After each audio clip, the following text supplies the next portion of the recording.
إن الحمد لله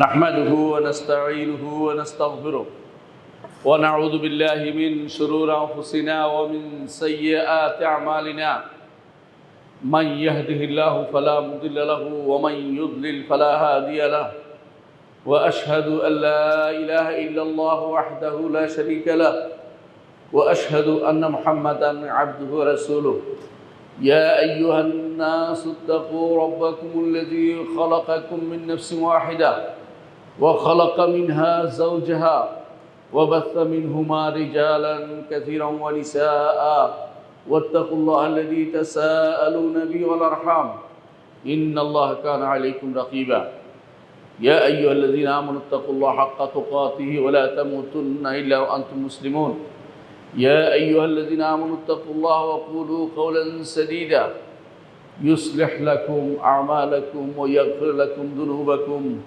ومن يطع الله ورسوله فقد فاز فوزا عظيما أما بعد فإن أصدق الحديث كتاب الله وخير الهدي هدي محمد صلى الله عليه وسلم وشر الأمور محدثاتها وكل محدثة بدعة وكل بدعة ضلالة وكل ضلالة في النار أيها الناس اتقوا الله فإن التقوى ملاك الحسنات واعلموا أن الله عز وجل أمركم بالتقوى والرسول صلى الله عليه وسلم أمرنا بالتحلي بالتقوى والتقوى وصية الأولين والآخرين والتقوى وصيتنا لي ولكم يا أيها المسلمون সম্মানিত মুসল্লিয়ানে কেরাম, আমি আমার নিজেকে এবং আপনাদেরকে প্রত্যেককে আল্লাহ তাকওয়া অবলম্বন করার অনুরোধ জানাচ্ছি।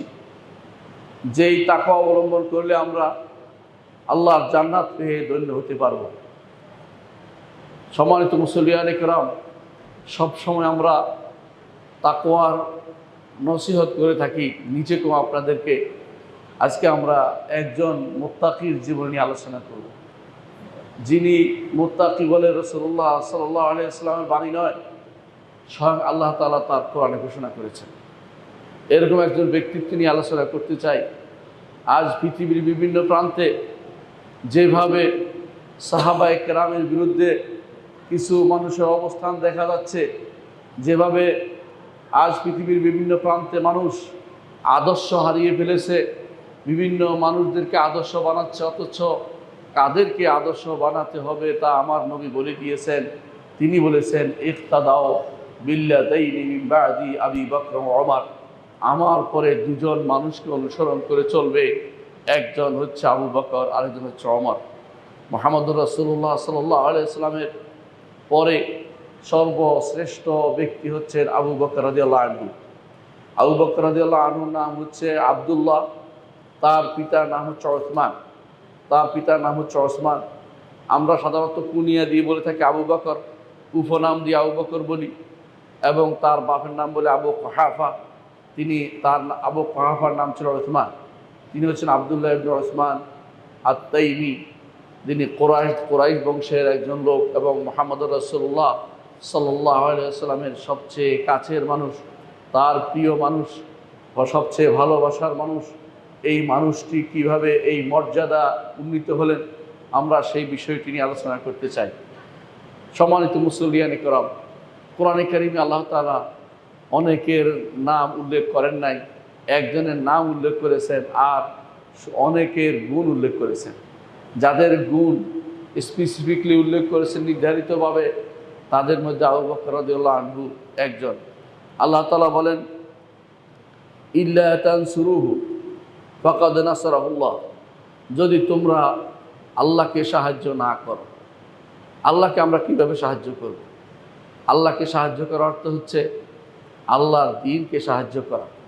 আল্লাহকে সাহায্য করার অর্থ হচ্ছে আল্লাহর নবীকে সাহায্য করা। আল্লাহকে সাহায্য করার অর্থ হচ্ছে আখিরাতের প্রতি ঈমান যাদের আছে তাদেরকে সাহায্য করা।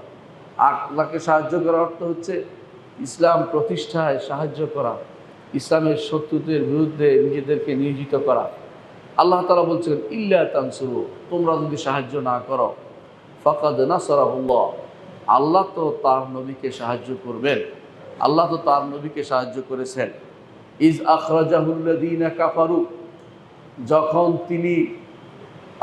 যখন তাকে বের করে দিয়েছে কাফেররা, তানিয়া ইসনাইনে, দুইজনের দ্বিতীয় জন, ইদ হুমা ফিল গারি, তারা দুজন গর্তে ছিলেন।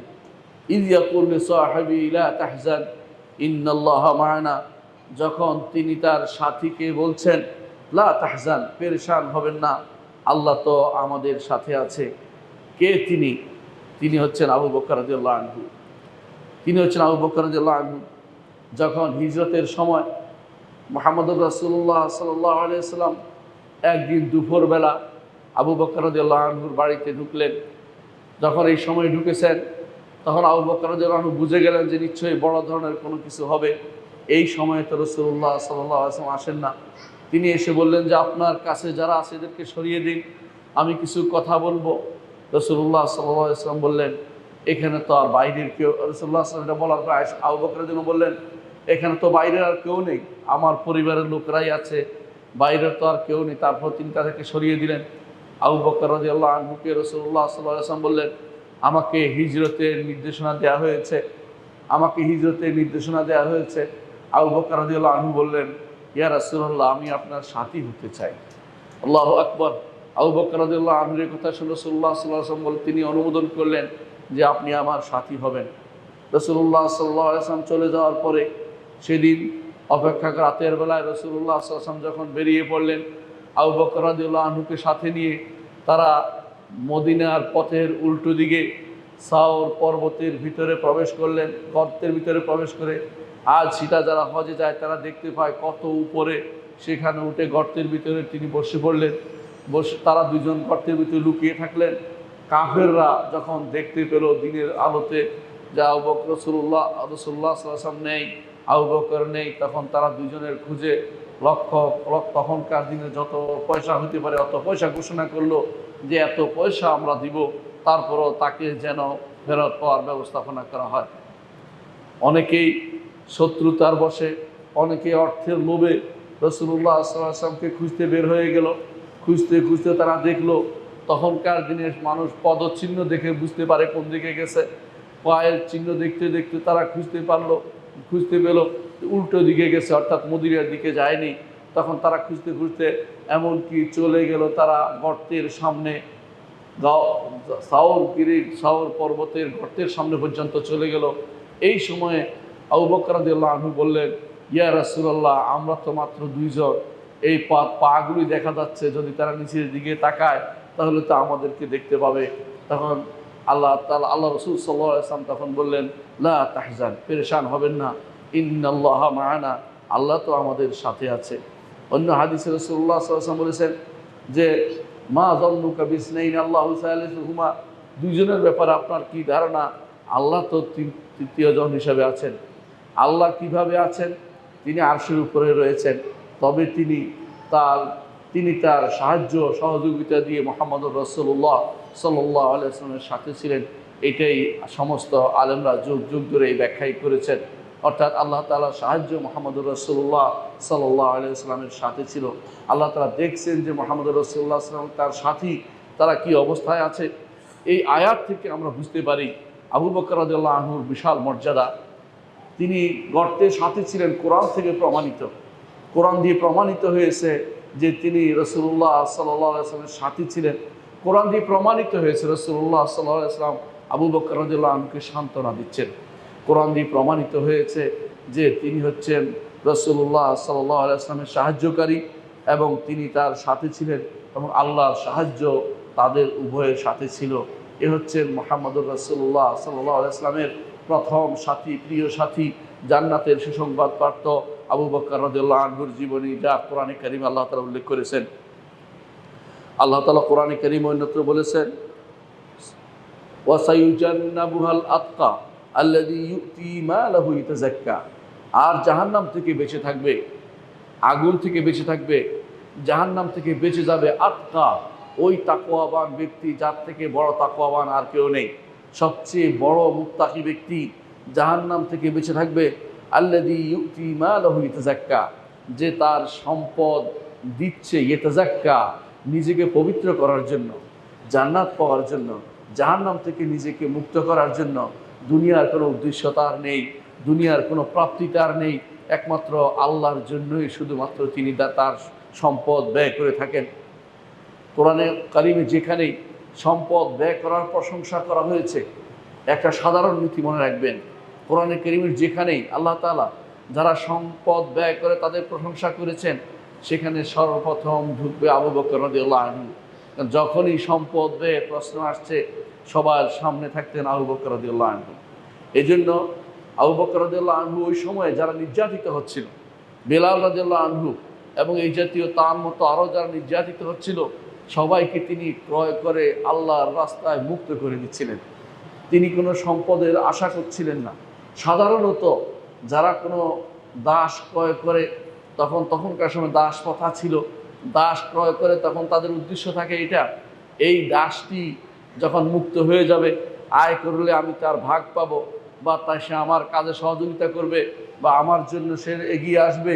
কারণ দাসরা ওয়ালা বলা হয়, ওদেরকে ওয়ালার কারণে মনিবের কথা শুনতে বাধ্য থাকতো। মনিব তাদের ওয়ারিশ হন এবং তারাও মনিবের ওয়ারিশ হন যদি ওয়ারিশ না থাকে। ইসলামে এই নীতি এখনও রয়েছে। কিন্তু আবু বকর রাদিয়াল্লাহু আনহু যাদেরকে তিনি মুক্ত করছিলেন, তাদের কেউ পয়সাওয়ালা ছিল না, শক্তি সামর্থ্যের দিক থেকেও খুব বিখ্যাত ছিল না, এবং তারা যে তাকে উপকার করবে সেরকমও ছিল না। এই জন্য তার পিতা তাকে বলছেন, আবু কুহাফা, আবু বকর, তুমি এমন লোকদেরকে মুক্ত করছো যাদের দ্বারা তোমার তো কোনো উপকার আশা করা যায় না। তারা তো তোমাকে কিছু এনে খাওয়াতে পারবে না, টাকাও দিতে পারবে না, তোমার পক্ষেও দাঁড়াতে পারবে না, তাহলে তুমি কেন তাদেরকে মুক্ত করছো? আল্লাহ তাআলা সেই কথা তুলে ধরে কোরআনে কারীম বলছেন, ওয়াসাইয়ুজান্নাবুহাল আতকা, এই জাহান্নাম থেকে আল্লাহ তাআলা মুক্তি দিবেন, দূরে রাখবেন আতকা, সেই তাকওয়াবান ব্যক্তিটিকে, আল্লাযী ইউতি মালাহু ইয়াতাযাক্কা, যিনি তার সম্পদ ব্যয় করে নিজেকে পবিত্র করার জন্য, আখিরাতে জাহান্নাম থেকে মুক্তি পাওয়ার জন্য। দুনিয়ার কোনো উদ্দেশ্য নয়, কোনো লোক দেখানোর উদ্দেশ্য নয়, শোনানোর উদ্দেশ্য নয়, দুনিয়ার কোনো উপকার পাওয়া তার উদ্দেশ্য নয়। ওয়ামা লিআহাদিন ইনদাহু মিন নি'মাতিন তুজজা, কারো কাছে তার কোনো সম্পদ এমন নয় যে তার বিনিময়ে তিনি তাকে, অর্থাৎ কোনো নেয়ামতের বিনিময়ে তিনি তাকে মুক্ত করছেন না, ইল্লা ইবতিগা ওয়াজহি রাব্বিল আলা, রব্বুল আলামিনের চেহারা দেখার জন্য। জান্নাতে গেলে রব্বুল আলামিনের চেহারা দেখা হচ্ছে আখিরাতে সর্বোচ্চ নেয়ামত। দুনিয়াতে আল্লাহকে চেনা হচ্ছে সর্বোচ্চ নেয়ামত, আর আখিরাতে আল্লাহ তাআলার চেহারা দেখা হচ্ছে সর্বোচ্চ নেয়ামত। সেই জন্য আবু বকর রাদিয়াল্লাহু আনহু তিনি যা দান করেছেন, যা দিয়েছেন, সব কিছু শুধুমাত্র আখিরাতে আল্লাহ তাআলার চেহারা দেখার জন্য। এই জন্য আল্লাহ তাআলার চেহারা দেখা হচ্ছে বড় নেয়ামত হিসাবে রাসূলুল্লাহ সাল্লাল্লাহু আলাইহি ওয়াসাল্লাম বলেছিলেন যে কেউ যেন আল্লাহর চেহারার বিনিময়ে দুনিয়ার কিছু না চায়, আল্লাহর চেহারার বিনিময়ে জান্নাত চাইতে পারে, অর্থাৎ আল্লাহর চেহারা ওসিলা দিয়ে সে যেন দুনিয়ার কিছু, আমি আল্লাহর ওসিলা আল্লাহর চেহারা ওসিলা তোমার কাছে চাচ্ছি, এমন কিছু কেউ যেন না চায়, কারণ সেটা জায়েজ নেই। দুনিয়ার জিনিসের তেমন কী মূল্য আছে আল্লাহর চেহারা দেখার বিনিময়ে? আবু বকর রাদিয়াল্লাহু আনহু তিনি সেই প্রথম দিন থেকে এমন সব কাজ করেছিলেন যেগুলির কারণে আল্লাহ তাআলার চেহারা দেখা তার জন্য আল্লাহ তাআলা ঘোষণা করেছেন লিলাবতিগা ওয়াজহি রাব্বিল আলা, যে আল্লাহ তাআলার চেহারা দেখার জন্য শুধুমাত্র তিনি দান করে থাকেন। আমাদের সমাজে অনেকে লিলাবতিগা ওয়াজহি রাব্বিল আলা অনুবাদ করেন আল্লাহর সন্তুষ্টির জন্য। এই অনুবাদটি একটি অনুবাদ, এর চেয়ে উত্তম অনুবাদ হচ্ছে, বিশুদ্ধ অনুবাদ হচ্ছে আল্লাহর চেহারা দেখার জন্য। যখনই চেহারা আসবে, কোরআনে কারীমে ওয়াজ আসবে, তখন এই চেহারা অনুবাদ করবেন ইল্লাবতিগা ওয়াজহি রাব্বিল আলা, আল্লাহ তাআলার চেহারা দেখার জন্য। ওয়ালা সাউফা ইয়ারদা, আল্লাহ তাআলা তাকে হতাশ করেননি, নিরাশ করেননি। তিনি বলেছেন, আবু বকর, ওয়ালা সাউফা ইয়ারদা, অবশ্যই আল্লাহ তাআলা অচিরেই তাকে সন্তুষ্টি বিধান করবেন, তাকে সন্তুষ্ট করবেন। কিভাবে সন্তুষ্ট করবেন? তাকে জান্নাত দিবেন। রাসূলুল্লাহ সাল্লাল্লাহু আলাইহি ওয়াসাল্লাম ঘোষণা করেছেন, আবু বকর ফিল জান্নাহ, রাসূল ফিল জান্নাহ, প্রথমে বলছেন রাসূল জান্নাতে, তারপর আবু বকর রাদিয়াল্লাহু আনহু, প্রথম ব্যক্তি যেই ব্যক্তি জান্নাতের ঘোষণা পেয়েছেন তিনি হচ্ছেন আবু বকর রাদিয়াল্লাহু আনহু। জান্নাতে যাওয়ার দুনিয়া থাকতেই তিনি ঘোষণা পেয়েছেন। দুনিয়াতে থাকতে ঘোষণা পাওয়ার পরও তার মধ্যে অহংকার কাজ করেনি, আরও বেশি তার মধ্যে আল্লাহর সন্তুষ্টি বিধানের জন্য তিনি কাজ করে গেছেন। সাহাবায়ে কেরামের এই প্রকৃতি ছিল, যাদেরকে আল্লাহ তাআলা জান্নাতের ঘোষণা দিয়ে, সুসংবাদ দিয়ে যাদেরকে আল্লাহ তাআলা তাদেরকে সম্মানিত করেছেন, তারা প্রত্যেকেই যত বেশি সুসংবাদ পেয়েছেন ততই বেশি আল্লাহর প্রতি বিনয়ী হয়েছেন, ততই তারা সেজদায় পড়ে গেছেন, ততই তারা বেশি কান্নাকাটি করেছেন। তারা অহংকারী হয়ে যাননি। আমাদের মতো নয় যে তারা কিছু পেলেই বাড়াবাড়ি করবে, সেরকম না। আল্লাহ তাআলা তাদের অন্তরকে বাছাই করে নিয়েছেন। কিয়ামত পর্যন্ত যত মানুষ আসবে, কিয়ামত পর্যন্ত যত মানুষ আসবে, সকল থেকে রাসূলুল্লাহ সাল্লাল্লাহু আলাইহি ওয়াসাল্লামের সাহাবীদেরকে আল্লাহ তাআলা বাছাই করে নিয়েছেন। তার মধ্যে 10 জনকে বাছাই করেছেন। ওয়া রাব্বুকা ইয়াখলুকু মা ইয়াশাউ ওয়া ইখতার। আল্লাহ তাআলা কোরআনে কারীম বলছেন, আল্লাহ যা ইচ্ছে তা তিনি পছন্দ করেন, যা সৃষ্টি করেন। সৃষ্টিও করেছেন, পছন্দও করেছেন। তিনি সৃষ্টি করেছেন এই সমস্ত মানব গোষ্ঠীকে, তার মধ্যে নবীদেরকে পছন্দ করেছেন। তার মধ্যে শ্রেষ্ঠ নবী হিসেবে মুহাম্মদুর রাসূলুল্লাহ সাল্লাল্লাহু আলাইহি ওয়াসাল্লামকে পছন্দ করেছেন। তার মধ্যে তার সাথী হওয়ার জন্য প্রথম ব্যক্তি হিসাবে আবু বকর রাদিয়াল্লাহু আনহুকে আল্লাহ তাআলা পছন্দ করেছেন। এই জন্য আল্লাহ তাআলা যেটা পছন্দ করেন, তার পছন্দের বাইরে আর কারো পছন্দ থাকতে পারে না। মা কানা লাহুমুল খিয়ারাতু মিন আমরিহিম। আল্লাহ তাআলা ছাড়া অন্য কারো পছন্দের কোনো মূল্য নেই। তিনি যা পছন্দ করবেন সেটাই সত্যিকারের পছন্দ বলে বিবেচিত হবে। আবু বকর রাদিয়াল্লাহু আনহু তিনি এমনই এক ব্যক্তিত্ব ছিলেন যাকে আল্লাহ তাআলা পছন্দ করেছেন মুহাম্মদুর রাসূলুল্লাহ সাল্লাল্লাহু আলাইহি ওয়াসাল্লামের সাথী হওয়ার জন্য এবং প্রথম জান্নাতি ব্যক্তি হওয়ার জন্য। সম্মানিত মুসল্লিয়ানে কেরাম, অনুরূপভাবে আল্লাহ তাআলা সূরা নূরের মধ্যে একটা আয়াতে বলছেন, ওয়ালা ইয়াতালি উলুল ফাদলি মিনকুম ওয়াস-সাআতি আন ইউতু উলিল কুরবা ওয়াল মাসাকিন ওয়াল মুহাজিরিন ফি সাবিলিল্লাহ। তারা যেন কমতি না করে। কারা? উলুল ফদল মিনকুম, তোমাদের মধ্যে যাদের শ্রেষ্ঠত্ব আছে, যাদের মর্যাদা আছে, যাদের মর্যাদায় তারা শ্রেষ্ঠত্ব আল্লাহর কাছে ঘোষণা করেছেন, যিনি উলুল ফদল ওয়াস-সাআতি, এবং যাদেরকে আল্লাহ তাআলা সম্পদও দিয়েছেন। কারণ আবু বকর রাদিয়াল্লাহু আনহু তিনি একদিকে শ্রেষ্ঠ ব্যক্তি ছিলেন, মক্কাতে সবার কাছে তিনি শ্রেষ্ঠত্ব ব্যক্তি ছিলেন। তার দিকে কেউ তাকিয়ে সরাসরি কথা বলতে পারতো না, তার দিকে তাকিয়ে লজ্জা পেত, এরকম ব্যক্তি ছিলেন। সবাই তাকে সম্মান করত তার মর্যাদার কারণে। ওয়াস-সাআতি, আর তিনি ব্যবসায়ী ছিলেন। ব্যবসায়ীদের আল্লাহ তাআলা সম্পদ দিয়েছিলেন, যেন ওয়াস-সাআতি বলেছেন। দুদিক থেকে আল্লাহ তাআলা তার প্রশংসা করেছেন। উলুল ফদলি ওয়াস-সাআতি, সম্মানের দিক থেকেও তিনি সম্মানিত, আর সাআ, আর তিনি সম্পদের দিক থেকে তিনি সম্পদশালী ছিলেন। আল্লাহ তাআলা বলছেন ওয়ালা ইয়াতারি, তারা যেন কমতি না করে। আবু বকরকে যেন স্পেশালি তিনি নির্দেশনা দিচ্ছেন যে তারা যেন কমতি না করে। কি কমতি না করবে? আইয়ুতু উলিল কুরবা ওয়াল মাসাকিন ওয়াল মুহাজিরিন ফি সাবিলিল্লাহ, দান করতে কমতি না করে। আত্মীয় স্বজনকে দিবে, মিসকিনদেরকে দিবে, মুহাজিরদের দিকে, আল্লাহর রাস্তায় যারা হিজরত করে আসবে তাদেরকে প্রদান করতে তারা যেন কমতি না করে। আয়াতটি নাজিল হওয়ার একটা বিশাল কাহিনী আছে, সেই ঘটনাটি আমি বলতে চাই। আপনারা জানেন যে রাসূলুল্লাহ সাল্লাল্লাহু আলাইহি ওয়াসাল্লাম হিজরতের পরে তিনি যখনই কোনো যুদ্ধে যেতেন, স্ত্রীদের কাউকে সাথে নিয়ে যেতেন, এটা তার নিয়ম ছিল। একবার তিনি সাথে নিয়ে গেছেন আয়েশা রাদিয়াল্লাহু আনহাকে। আয়েশা রাদিয়াল্লাহু আনহাকে নিয়ে যাওয়ার পরে সেই যুদ্ধে আয়েশা রাদিয়াল্লাহু আনহা তিনি তার হারটা, গলার হারটা হারিয়ে ফেলেছিলেন। তিনি গলার হার খুঁজতে বেরিয়েছেন। এমন সময় যারা হাওদাজ উঠায় উটের উপরে, তারা মনে করছে ছোট্ট যে তার শরীরের শক্তি সংগ্রস্ত ছিল না, মনে করছে হালকা মনে করে তাকে মনে করে উঠে ভিতরে আসেন, তিনি উঠেই ফেলছে। তার হাওদাজ উঠিয়ে তারা রওনা হয়ে গেছে।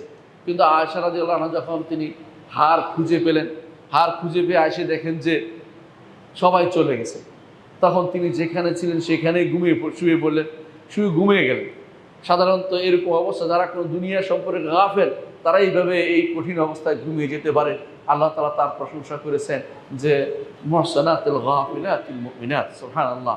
তিনটি গুণ একসাথে উল্লেখ করেছেন আয়েশা রাদিয়াল্লাহু আনহা। মুহসানাত, পবিত্রা; গাফিলাত, তারা অত্যন্ত গাফেল, অর্থাৎ দুনিয়া সম্পর্কে কিছুই জানে না; মুমিনাত, ঈমানের ক্ষেত্রে তারা অত্যন্ত চাঙ্গা। আয়েশা রাদিয়াল্লাহু আনহা তিনটি প্রশংসা আল্লাহ তাআলা কোরআনে কারীমে উল্লেখ করেছেন একসাথেই। তিনি হচ্ছেন আয়েশা রাদিয়াল্লাহু আনহা। তিনি এসে তখন দেখলেন যে কেউ নাই, তিনি সেখানে বসলেন, তারপর ঘুমিয়ে গেলেন। এরপরে যখন পিছনে একজন লোক দেখতে চাইছেন, তারা সাধারণত রাসূলুল্লাহ সাল্লাল্লাহু আলাইহি ওয়াসাল্লাম যুদ্ধ থেকে কোথাও আসলে পিছনে একজন লোক রাখতেন যে সব কিছু দেখবে, কেউ কি আছে, কি পড়ে আছে কিনা, কোনো সমস্যা আছে কিনা, কোনো সম্পদ পড়ে আছে কিনা। তখন আব্দুল্লাহ রাদিয়াল্লাহু আনহু তিনি আসে দেখলেন যে এই আয়েশা রাদিয়াল্লাহু আনহা শুয়ে আছে। তিনি ইন্না লিল্লাহি ওয়া ইন্না ইলাইহি রাজিউন জোরে পড়লেন। আয়েশা রাদিয়াল্লাহু আনহা তিনি শব্দ শুনে চমকে উঠলেন, ঘুম থেকে উঠে বসে গেলেন। তারপর তিনি তার বাহনটা এগিয়ে দিলেন। আয়েশা রাদিয়াল্লাহু উঠে বাহনে উঠলেন। সে বাহন নিয়ে সে রাসূলুল্লাহ সাল্লাল্লাহু আলাইহি ওয়াসাল্লামের কাছে দ্রুত গিয়ে তারা সেখানে রাসূলুল্লাহ সাল্লাল্লাহু আলাইহি ওয়াসাল্লামের সাথে একত্রিত হলেন সে পথেই। এই ঘটনাকে তিলকে তাল করার যারা মানসিকতা আছে আজও করে যাচ্ছে। শিয়া এবং বদমাইশগুলো যারা সারা দুনিয়াতে আছে তারা এই মিথ্যাচারগুলি করে যাচ্ছে, এইটার নামে তারা মিথ্যাচার করে বসতো বিভিন্ন জায়গাতে। দুর্ভাগ্যবশত ওই সময় কিছু কিছু তাদের ইমানের দুর্বলতা ছিল, এমন কিছু ব্যক্তিও সেখানে অংশগ্রহণ করে ফেললো। অর্থাৎ মানুষের কাছে অনেক সময় কান কথা শুনতে খুব পছন্দ, অর্থাৎ বিশেষ করে চা দোকানে বসে অথবা কোনো আড্ডার জায়গায় বসে অথবা গাছতলায় বসে অথবা কোথাও যদি কেউ বসতে পারে, তিনজন চতুর্থজন শয়তান হয়, সেখানে গীবতের কাহিনী চর্চা শুরু হয়ে যায়, মিথ্যাচার শুরু হয়ে যায়। তাদের অনেকে বলতে লাগলো যে পরে কেন আসলো, নিশ্চয়ই কিছু একটা ছিল, নাউযুবিল্লাহ। অথচ সম্পূর্ণরূপে মিথ্যাচার। আল্লাহ তাআলা কোরআন আয়াত নাজিল করে সেটাকে পরবর্তীতে আয়েশা রাদিয়াল্লাহু আনহার জন্য তার পবিত্রতা কোরআন আয়াত নাজিল করে আল্লাহ তাআলা ঘোষণা করলেন যাতে আর কোনো কিছু বলার কোনো অপেক্ষা থাকে না। মুহাম্মদ রাসূলুল্লাহ সাল্লাল্লাহু আলাইহি ওয়াসাল্লাম অবস্থা এমন হয়েছিল সে সময়, তিনি একবার ঘরে আসতেন, একবার বাইরে যেতেন, একবার মসজিদে মিম্বরে উঠে বলতেন যে আমার ঘরের ব্যাপারে আমি ভালোই জানি, তোমাদের কেউ কি জানো, তোমরা খারাপ কিছু জানো কিনা? সবাই বলি ইয়া রাসূলুল্লাহ আমরা তো কিছুই জানি না। রাসূলুল্লাহ সাল্লাল্লাহু আলাইহি ওয়াসাল্লাম তখন একদিন আলী রাদিয়াল্লাহু আনহু জিজ্ঞাসা করেন, আলী কি করবো আমি বলো তো? আলী রাদিয়াল্লাহু বলেন, ইয়া রাসূলুল্লাহ আল্লাহ তো অনেক মেয়ে আছে, আপনি এত টেনশন করছেন কেন? তিনি শুধুমাত্র সান্ত্বনা দেওয়ার উদ্দেশ্যে বলেছিলেন। আবার তিনি গেলেন বারিরা রাদিয়াল্লাহু আনহার কাছে, বারিরাকে তিনি বললেন, বারিরা আয়েশা সম্পর্কে তুমি কিছু জানো? ইয়া রাসূলুল্লাহ আয়েশা সম্পর্কে ওনাকে সব ভালোই জানি, কারণ উনি শুধুমাত্র একটু গাফের, অর্থাৎ তিনি খুব দ্রুত ঘুমিয়ে পড়েন যে কোনো জায়গাতে, এমনকি অনেক সময় তিনি ঘুমিয়ে যান আর ছাগল এসে তার রুটি খেয়ে ফেলে, এটা আমি দেখেছি অনেক সময়। এটা ছাড়া তার মধ্যে আমি আর কোনো দোষ দেখি না। রাসূলুল্লাহ সাল্লাল্লাহু আলাইহি ওয়াসাল্লাম অত্যন্ত পেরেশান হয়ে গেলেন, তিনি গায়েব জানতেন না, এর দ্বারা প্রমাণিত হলো। তিনি তখন বারবার একবার ঘরে আসেন, একবার বাইরে যান, মানুষকে জিজ্ঞাসা করেন, কিন্তু আল্লাহ তাআলা অনেক দিন পর আয়াত নাজিল করলেন। রাসূলুল্লাহ সাল্লাল্লাহু আলাইহি ওয়াসাল্লাম শেষ পর্যন্ত আবু বকর রাদিয়াল্লাহু আনহার কন্যা আয়েশা রাদিয়াল্লাহু আনহাকে তার বাড়িতে পাঠিয়ে দিলেন যে তুই তোমার বাড়িতে গিয়ে থাক। কেন? তিনি কিছুই বললেন না। একদিন আয়েশা রাদিয়াল্লাহু আনহা তিনি তখন দূরে তার কর্মশালার জন্য বের হয়েছেন, তার সাথে মেস্তার মাকে সাথে নিয়ে, তার আত্মীয়কে সাথে নিয়ে, হঠাৎ করে তিনি মুসট খেয়ে পড়ে গেলেন। তখন তিনি বললেন যে মেস্তার এই হোক সে হোক। তখন আয়েশা রাদিয়াল্লাহু বললেন, মেস্তা তো হিজরত করে আসছে, তার বিরুদ্ধে আপনি কেন অভিযোগ দিচ্ছেন? বল তুমি জানো না তোমার বিরুদ্ধে কী রটিয়েছে? তখন তিনি শুনতে পেলেন, এর আগে তিনি কিছুই শুনতে পাননি। শুনতে পেয়ে তিনি খুবই কষ্ট পেলেন, তার জ্বর উঠলো, তার শরীর স্বাস্থ্য ভেঙে যেতে লাগলো। এমন সময় আল্লাহ তাআলা আয়াত নাজিল করে মুহাম্মদ রাসূলুল্লাহ সাল্লাল্লাহু আলাইহি ওয়াসাল্লামের কাছে জানিয়ে দিলেন যে আয়েশা রাদিয়াল্লাহু আনহা সম্পূর্ণ পবিত্রা, তার নামে যারা মিথ্যা রটনা করেছে তারা মিথ্যুক, তাদেরকে শাস্তির ব্যবস্থাপনা করতে হয়। কিন্তু আল্লাহ তাআলা তার নবী তাকে এই ব্যাপারে শাস্তির ব্যবস্থাপনা সরাসরি করেন নাই। কিন্তু তারা এই অবস্থাতে কারা কারা এখানে অংশগ্রহণ করেছিল এই বিষয়টি পরবর্তীতে স্পষ্ট হয়ে পড়ে যে এই সমস্ত কান কথায়, মিথ্যা কথায় কারা অংশগ্রহণ করেছিল। তার মধ্যে একজন ছিলেন মিস্তাহ, তিনি আবু বকর রাদিয়াল্লাহু আনহুর আত্মীয় ছিলেন। যখন শুনলেন আবু বকর রাদিয়াল্লাহু আনহু যে আমার কন্যার বিরুদ্ধে আমি যাকে সহযোগিতা করেছ সবসময় দেই, সে আমার কন্যার বিরুদ্ধে মিথ্যা রটনা করেছে। সাধারণত আত্মীয়দের মধ্যে কিছু হলে মানুষের কষ্ট খুব বেশি পায় যে আমার আত্মীয় আমার বিরুদ্ধে কীভাবে মিথ্যা রটনা করলো। তখন আবু বকর রাদিয়াল্লাহু বললেন যে আমি তাকে আর কিছু দান করব না। আল্লাহ তাআলা আয়াত নাজিল করলে, এই আয়াত নাজিল করে বললেন যে এইটা বন্ধ করা যাবে না, এইটা বন্ধ করা যাবে না। আল্লাহ তাআলা আয়াত নাজিল করে আবু বকর রাদিয়াল্লাহু আনহুকে জানিয়ে দিলেন, ওয়ালা ইয়াতালি উলুল ফাদলি মিনকুম ওয়াস-সাআদি, তোমাদের মধ্যে যারা শ্রেষ্ঠ ব্যক্তিত্ব রয়েছ, তোমাদের মধ্যে যারা সম্পদশালী রয়েছ, তোমরা কোনো কমতি করবে না। কি করতে? দান করতে, উলুল কুরবা, আত্মীয় স্বজনকে দান করতে কমতি করবে না। ওয়াল মাসাকিন, মিসকিনদের, কারণ তিনি মিসকিনও ছিলেন, মিস্তাহ রাদিয়াল্লাহু আনহু তিনি মিসকিনও ছিলেন, তার বিরুদ্ধে তোমরা মিসকিনকে দান করতেও কমতি করবে না। ওয়াল মুহাজিরিনা ফি সাবিলিল্লাহ, আল্লাহর রাস্তায় যারা যে হিজরত করে এসেছে তাদেরকেও দান করতে তোমাদের জন্য কমতি না হয়।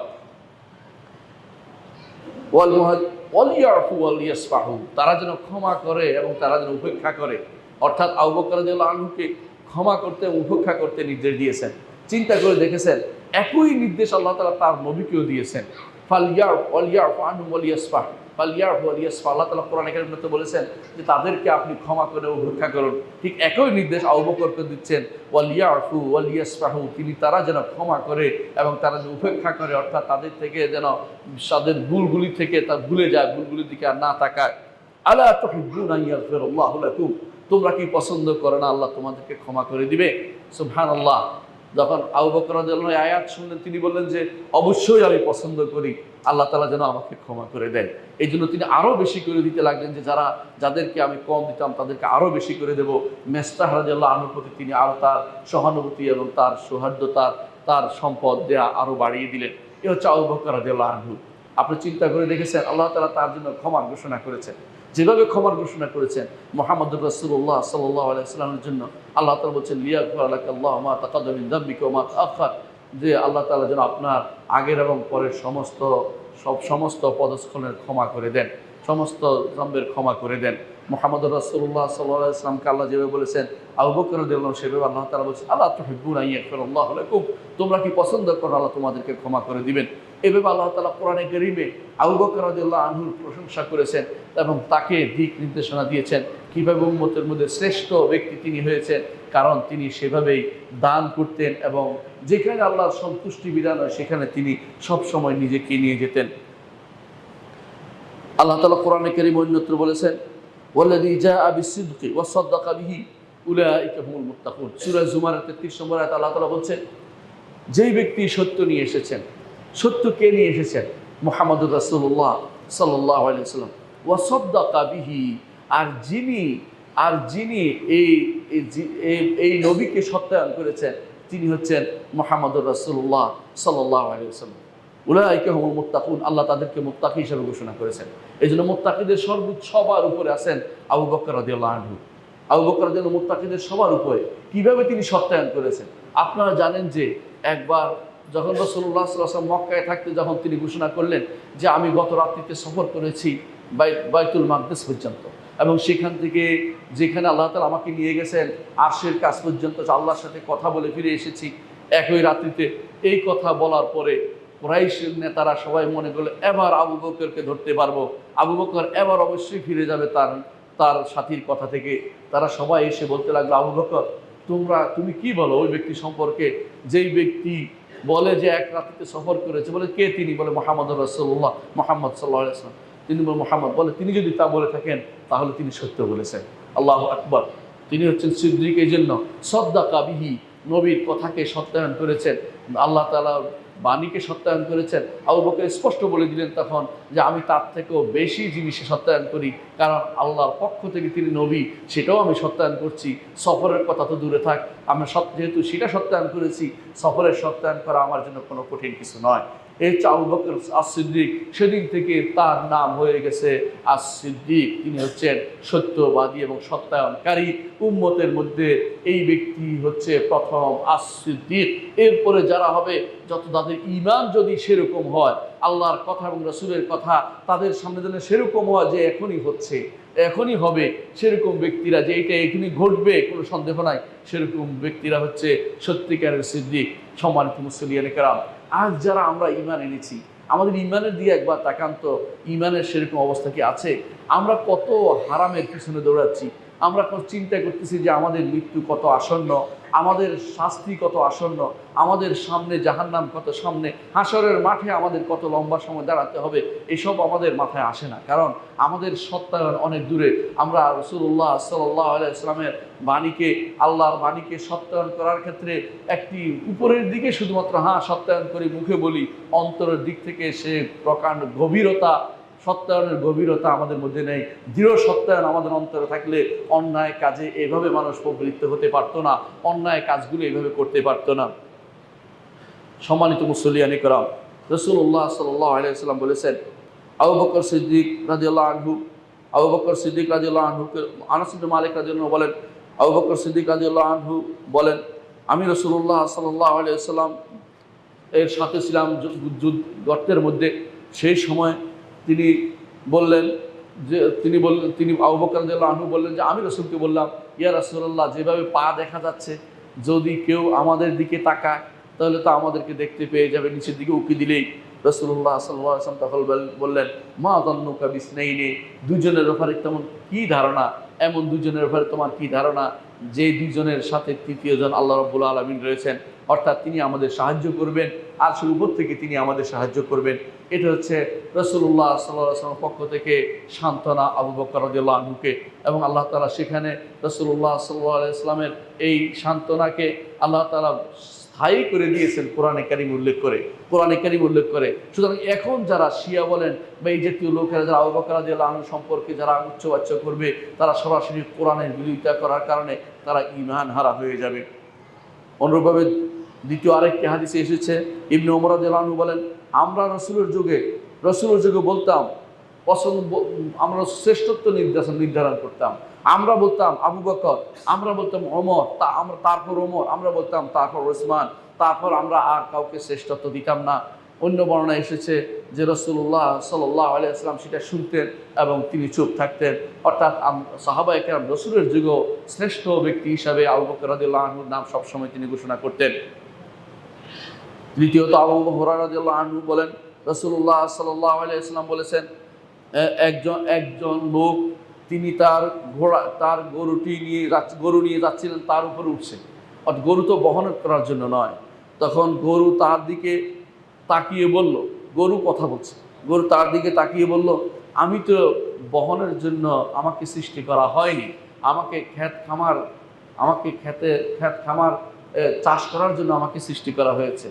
এই কথা শুনে লোকটি ভয় পেয়ে গেল, বলে যে গরু কথা বলে, গরু কথা বলে। রাসূলুল্লাহ সাল্লাল্লাহু আলাইহি ওয়াসাল্লাম বললেন, সুবহানাল্লাহ, গরু কথা বলে। রাসূলুল্লাহ সাল্লাল্লাহু আলাইহি ওয়াসাল্লাম বললেন, আমিও ঈমান আনি। আল্লাহ তাআলার উপর যিনি এই গরুকে কথা বলিয়েছেন আমিও ঈমান আনি এবং আবু বকর ওমরের উপর ঈমান আনে। অর্থাৎ রাসূলুল্লাহ সাল্লাল্লাহু আলাইহি ওয়াসাল্লাম যে ঈমান এনেছেন আবু বকর ওমরকে ঈমানের মধ্যে তাদেরকে শরীক করেছেন, যে তারা হচ্ছে এই যে কম বেশি ঈমান আনে। এটা হচ্ছে রাসূলুল্লাহ সাল্লাল্লাহু আলাইহি ওয়াসাল্লাম উল্লেখ করেছেন একটি ঘটনা, যে ঘটনার মধ্যে তিনি উল্লেখ করতে চাচ্ছেন যে আবু বকর ওমরের ঈমান কত শক্তিশালী। রাসূল নিজের ঈমানের সাথে তাদের ঈমানকে একসাথে করে দেখিয়েছেন। অন্য হাদিসে এসেছে, অন্য বর্ণনায় এসেছে, রাসূলুল্লাহ সাল্লাল্লাহু আলাইহি ওয়াসাল্লাম তিনি রাসূলুল্লাহ সাল্লাল্লাহু আলাইহি ওয়াসাল্লাম বলেছেন যে এক ব্যক্তি তার ছাগল নিয়ে যাচ্ছিল, ছাগল চড়াচ্ছিল। এমন সময় বাঘ এসে একটা ছাগল নিয়ে চলে যাচ্ছিল। তো লোকটি তার টেনে ছাগলটা ধরে রেখেছিল। বাঘ কথা বলে ফেললো। বাঘ কথা বলে বলল যে যেদিন আর কেউ থাকবে না সেদিন কিন্তু আমি কিন্তু আমি ছাড়া কেউ থাকবে না, সেদিন কিন্তু আমি ঠিকই এই ছাগল নিয়ে যাব। তখন লোকটি বলল, সুবহানাল্লাহ, আল্লাহ তাআলার পবিত্রতা, যে বাঘও কথা বলে। এটা কিন্তু হাদিসগুলো শুদ্ধ হাদিস, কোনো গল্প না। রাসূলুল্লাহ সাল্লাল্লাহু আলাইহি ওয়াসাল্লামের যুগে যা ঘটেছে অনেক কিছুগুলো এখন আর ঘটবে না। রাসূলুল্লাহ সাল্লাল্লাহু আলাইহি ওয়াসাল্লাম বললেন যে আমিও ঈমান আনি এটার উপরে এবং আবু বকর ওমরের উপর ঈমান আনে। অর্থাৎ এখানেও তিনি রাসূলুল্লাহ সাল্লাল্লাহু আলাইহি ওয়াসাল্লাম আবু বকর ওমর ঈমানকে শক্তিশালী বলে ঘোষণা করেছেন। যে আবু বকর ওমর উপর তাদের ঈমান কত শক্তিশালী এখানে তিনি ঘোষণা করেছেন। অন্য হাদিসে এসেছে যে রাসূলুল্লাহ সাল্লাল্লাহু আলাইহি ওয়াসাল্লাম একদিন বসা ছিলেন। এমন সময় আবু বকর রাদিয়াল্লাহু আনহু তার কাপড়ের চাদর ধরে দৌড়ে আসছিলেন। রাসূলুল্লাহ সাল্লাল্লাহু আলাইহি ওয়াসাল্লাম বললেন যে আবু বকর নিশ্চয়ই বিশেষ কোনো সমস্যার কারণে উপস্থিত হয়েছে এখানে। এসে বললেন যে ইয়া রাসূলুল্লাহ, আমার মধ্যে আর ওমরের মধ্যে কোনো এক ব্যাপারে মনোমালিন্য হয়েছে, আমি তার কাছে ক্ষমা চেয়েছি, তিনি আমাকে ক্ষমা করেননি, আপনার কাছে এই জন্য বিচার দিতে আসলাম। কিছুক্ষণ পরে ওমর রাদিয়াল্লাহু আনহু আসলেন। আবু বকর রাদিয়াল্লাহু আনহু তখন তিনি বললেন, রাসূলুল্লাহ সাল্লাল্লাহু আলাইহি ওয়াসাল্লাম তখন তিনি বললেন যে আবু বকর, ওমর, তোমরা কি আমাকে আমার সাথীকে ছেড়ে দিবে না? তোমরা যখন আমাকে সাহায্য করনি, আবু বকর আমাকে সাহায্য করেছে। তোমরা যখন আমার কোনো কিছুতে সত্যায়ন করনি, আবু বকর তখন আমাকে সত্যায়ন করেছে। এভাবে রাসূলুল্লাহ সাল্লাল্লাহু আলাইহি ওয়াসাল্লাম তিনি আবু বকর রাদিয়াল্লাহু আনহুর বিভিন্ন গুণাগুণ উল্লেখ করলেন। তারপর তিনি বললেন, তোমরা কি আমার সাথীকে ছেড়ে দিবে না? অর্থাৎ আমার সাথীর সাথে কোনোদিন তোমরা কেউ দুর্ব্যবহার বন্ধ করবে না। এরপর থেকে আর কোনোদিন কেউ আবু বকর রাদিয়াল্লাহু আনহুর সাথে কোনো খারাপ ব্যবহার করেনি। সবাই রাসূলুল্লাহ সাল্লাল্লাহু আলাইহি ওয়াসাল্লামের সন্তুষ্টি বিধানের কারণে রাসূল যেটাতে সন্তুষ্ট তারাও চিন্তা করেছে আমরাও তাতে সন্তুষ্ট থাকবো। অর্থাৎ আবু বকর রাদিয়াল্লাহু আনহুর প্রতি তাদের আলাদা শ্রদ্ধা সম্মান বজায় ছিল। এটাই ছিল রাসূলুল্লাহ সাল্লাল্লাহু আলাইহি ওয়াসাল্লামের আদর্শ। আজও যারা যদি রসুলের কাছে ভালো হতে হয়, রসুলের প্রিয় পাত্র হতে হয়, রসুলের কাছে ভালো হতে অবশ্যই তারা যেন আবু বকর রাদিয়াল্লাহু আনহুকে ভালোবাসে। আবু বকর রাদিয়াল্লাহু আনহুকে ভালো না বাসলে তারা কোনোদিন রাসূলুল্লাহ সাল্লাল্লাহু আলাইহি ওয়াসাল্লামের প্রিয় পাত্র হতে পারবে না।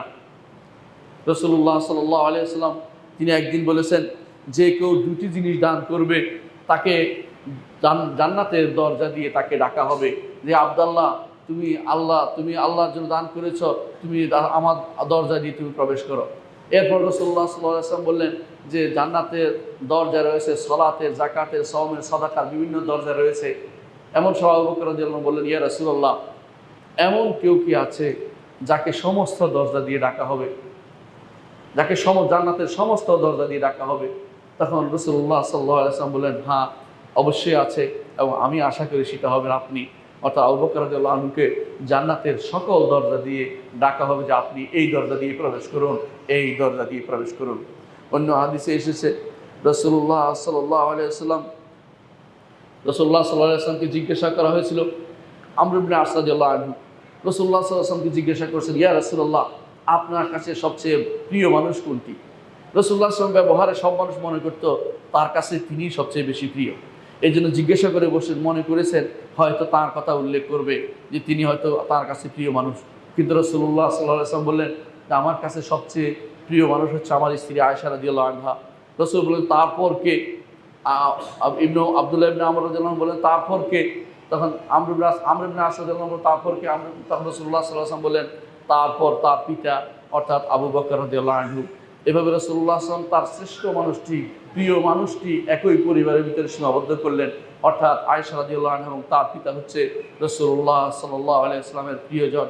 সুতরাং এই আবু বকর রাদিয়াল্লাহু আনহু এবং আয়েশা রাদিয়াল্লাহু আনহার জীবনী তাদের জানা আমাদের দরকার রয়েছে। তাদের প্রতি ভালোবাসা রাসূলুল্লাহ সাল্লাল্লাহু আলাইহি ওয়াসাল্লামের প্রতি ভালোবাসারই প্রকাশক। যারা তাদের প্রতি কোনো খারাপ কথা বলবে, তাদের প্রতি অন্যায় আচরণ করবে, তাদের ব্যাপারে আমাদের সাবধান থাকতে হবে। রাসূলুল্লাহ সাল্লাল্লাহু আলাইহি ওয়াসাল্লাম যখনই কোনো দান করতে বলতেন, সবাই তখন তাদের যাটুকু সামর্থ্য ছিল অতটুকু তারা দান করত। একবার তিনি দান করতে বললেন যে যুদ্ধে যাবে, তাবুকের যুদ্ধে সবাই যেতে হবে দান করার জন্য। এমন সময় মনে করলেন, ওমর বলেন আজকে আমি সবচেয়ে বেশি নিয়ে আসতে পারবো। তিনি অনেক বড় অঙ্ক সম্পদ নিয়ে আসলেন যে আজকে আমি বেশি দিব, আবু বকরকে আজকে আমি ছাড়িয়ে যাব। কিন্তু দেখা গেল আবু বকর রাদিয়াল্লাহু আনহু ঘরে কিছু না রেখে সবগুলি নিয়ে চলে এসেছেন। এমন সময় রাসূল জিজ্ঞাসা করলেন, আবু বকর তুমি তোমার ঘরে কি রেখে এসেছ? রাসূলুল্লাহ সাল্লাল্লাহু আলাইহি ওয়াসাল্লামকে তিনি বললেন, ইয়া রাসূলুল্লাহ, আল্লাহ এবং তার রাসূল আমার ঘরে আছে, অর্থাৎ আল্লাহ এবং তার রাসূলের সন্তুষ্টি থাকলে আমার আর কোনো কিছু দরকার হবে না। ঘরে তিনি কিছুই রেখে আসেননি, সব কিছু তিনি তিনি আল্লাহ এবং তার রাসূলের সন্তুষ্টি বিধানের জন্য দান করেছেন। রাসূলুল্লাহ সাল্লাল্লাহু আলাইহি ওয়াসাল্লাম একদিন বললেন, তোমাদের মধ্যে এমন কি আছে যে ব্যক্তি আজকে সওম অবস্থায় সকালে উপনীত হয়েছ? সবাই চুপ মেরে গেল। আবু বকর রাদিয়াল্লাহু আনহু, ইয়া রাসূলুল্লাহ, আমি আজকে রোজাদার হিসাবে রয়েছি। তারপর রাসূলুল্লাহ সাল্লাল্লাহু আলাইহি ওয়াসাল্লাম বললেন, তোমাদের মধ্যে এমন কি আছে যে আজকে জানাজার পিছনে গেছো, জানাজার পিছনে গেছো কবর দাফন পর্যন্ত? সবাই চুপ করে গেল। আবু বকর রাদিয়াল্লাহু আনহু বললেন যে আমি গিয়েছিলাম আল্লাহ রাসূল, আমি এই জানাজা দাফন পর্যন্ত গিয়েছিলাম। তারপর রাসূলুল্লাহ সাল্লাল্লাহু আলাইহি ওয়াসাল্লাম বললেন, তোমাদের মধ্যে আজকে আছে যে ব্যক্তি মিসকিনকে খাবার খাইয়েছ? সবাই চুপ করে গেল। কিন্তু আবু বকর রাদিয়াল্লাহু আনহু বললেন, ইয়া রাসূলুল্লাহ, আমি আজকে মিসকিনকে খাবার খাইয়েছি। তারপর রাসূলুল্লাহ সাল্লাল্লাহু আলাইহি ওয়াসাল্লাম বললেন, তোমাদের মধ্যে এমন কি আছে যে আজকে একজন কোনো রুগীকে দেখতে গিয়েছিলে, রুগীর সেবা শুশ্রূষা করতে গিয়েছিলে?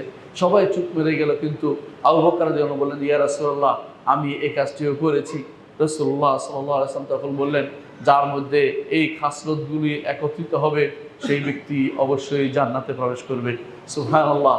আবু বকর রাদিয়াল্লাহু আনহু উম্মতের মধ্যে এমন সব কাজ করতেন, অন্যরা সেটা খুঁজে বেড়াতো কি করবে। অন্যরা আমল খুঁজে পেত না, আমল করতো অনেক, কিন্তু যেগুলোর সাথে উম্মতের উপকার জড়িত সেগুলো আবু বকর রাদিয়াল্লাহু আনহু আল্লাহ তাআলা তাকে দেখিয়ে দিতেন, আল্লাহ তাআলা তাকে সেগুলো দিশা দিতেন, তিনি সহজে সেগুলোকে যথাযথভাবে সেগুলোকে নিতে পারতেন। এই জন্য আবু বকর রাদিয়াল্লাহু আনহু উম্মতের মধ্যে শ্রেষ্ঠ ব্যক্তি হিসেবে সেই জন্য বিবেচিত হয়েছেন, কারণ তিনি এমন কাজগুলি করতেন। চিন্তা করে দেখুন, তিনি আল্লাহর জন্য, সব হচ্ছে একান্ত আল্লাহর হক, সেটা আদায় করেছেন। তারপর তিনি মৃত মানুষের হকটাও আদায় করেছেন, একজন জীবিত মৃত মানুষের হক আদায় করেছেন, অর্থাৎ তার মুসলিম হিসেবে যে হক আদায় করার দরকার জানাজার পিছনে গেছেন। তারপর একজন গরিবদেরকে খানা খাইয়েছেন, তারপর অসুস্থ রোগীকে দেখেছেন।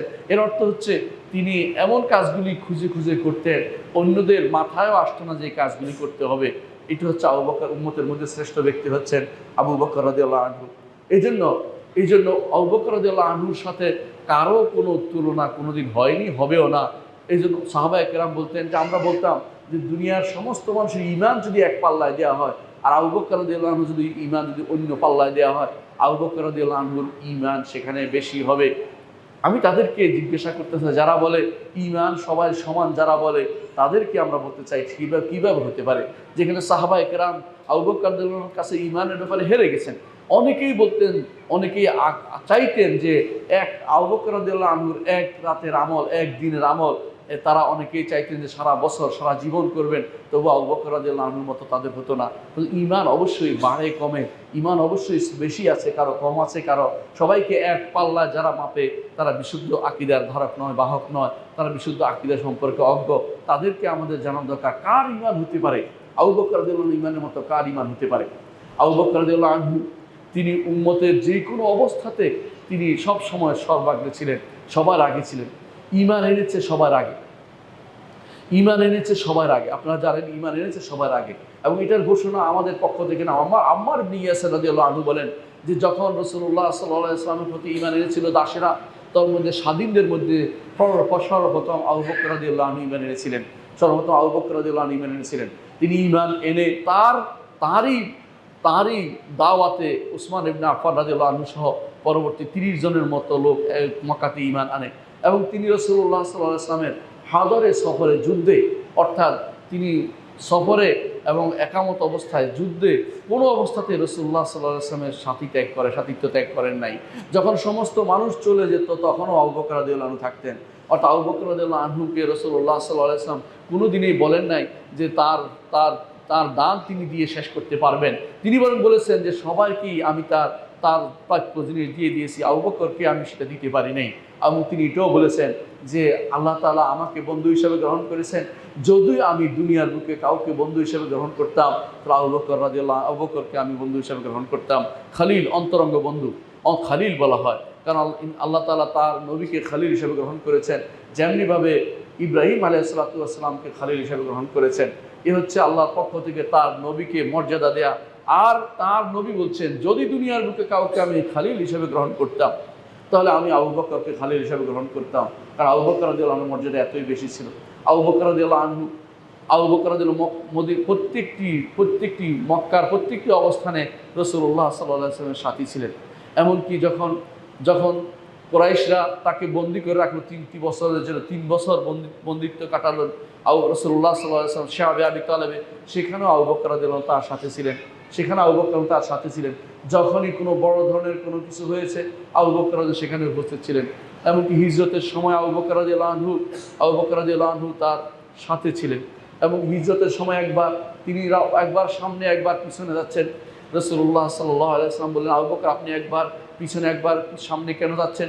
তখন তিনি বললেন, ইয়া রাসূলুল্লাহ আমার ভয় হচ্ছে কখন সামনের থেকে আক্রমণ আসে, আবার চিন্তা করি পিছন থেকে না রাসূলের উপর আক্রমণ আসে, সেই জন্য একবার তিনি সামনে একবার তিনি পিছনে যাচ্ছেন। রাসূলুল্লাহ সাল্লাল্লাহু আলাইহি ওয়াসাল্লাম কীভাবে ভালোবাসতেন দেখেন। একবার আবু বকর রাদিয়াল্লাহু আনহু এই মিম্বরে দাঁড়িয়ে তিনি বলছেন, গত বছর এই সময়ে আমার নবী জীবিত ছিলেন বলে কেঁদে দিলেন। সবাই কেঁদে দিল, যে আবু বকর রাদিয়াল্লাহু আনহু কান্নায় সবাই কেঁদে দিলেন। এ হচ্ছে ভালোবাসার নমুনা। আবু বকর রাদিয়াল্লাহু আনহু রাসূলুল্লাহ সাল্লাল্লাহু আলাইহি ওয়াসাল্লামকে এত বেশি ভালোবাসতেন। ভালোবাসার সাথে সাথে এই লোকটি ছিলেন সত্যিকারের খলিফাতুর রাসূলিল্লাহ সাল্লাল্লাহু আলাইহি ওয়াসাল্লাম। যদি কেউ উম্মতের মধ্যে কেউ খলিফাতুর রাসূলিল্লাহ নাই, উম্মতের মধ্যে খলিফাতুর রাসূলিল্লাহ হচ্ছে একমাত্র আবু বকর রাদিয়াল্লাহু আনহু, অন্য সবাই হচ্ছে আমিরুল মুমিনিন। এই জন্য একবার ওমর রাদিয়াল্লাহু আনহুকে বলা হলো, ইয়া খলিফাতুর রাসূলিল্লাহ, বলছে না, আযাকালে আবু বকর, এটা আমার জন্য নয়, এটা আবু বকরের জন্য। তিনি অবশ্যই আবু বকর রাদিয়াল্লাহু আনহু তিনি হচ্ছেন রাসূলুল্লাহ সাল্লাল্লাহু আলাইহি ওয়াসাল্লামের খলিফা। তিনি যখন রাসূলুল্লাহ অসুস্থ হয়েছিলেন, আবু বকর রাদিয়াল্লাহু আনহুকে তিনি তখন ইমামতির দায়িত্ব দিয়েছিলেন, এবং তিনি সর্বশেষ এটা বলেছিলেন, আবাল্লাহু ইল্লা আবু বকর, আল্লাহ এবং তার রাসূল আবু বকর ছাড়া কারো উপরে এই গুরু দায়িত্ব দিয়ে খুশি হবে না। অর্থাৎ আবু বকরের উপরে তিনি গুরু দায়িত্ব দিতে চেয়েছেন, ইমাম বানিয়েছেন, তাকে তার মসজিদ নববীর ইমাম বানিয়েছেন।